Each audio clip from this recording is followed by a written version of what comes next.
Hi everyone! In this video we are talking about dashes, and dashes are actually my favorite punctuation mark to use because they are a fun way to emphasize or further explain what you are saying in a complete sentence.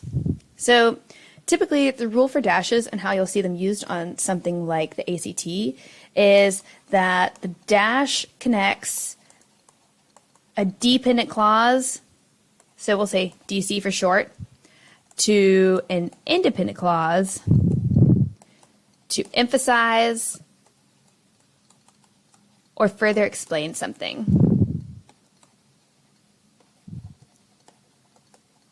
So you can see two different examples of this right below.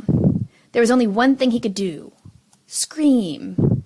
So this sort of emphasizes the, terrifying nature of the context of this sentence, putting our focus on to scream by separating it from the rest of the sentence and having that exclamation point at the end.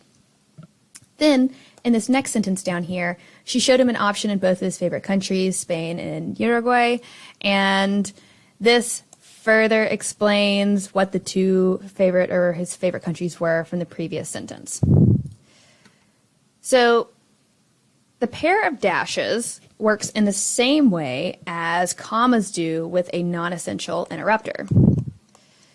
And keep in mind that dashes do not work the same way as all commas do. They only work the same as commas in this context.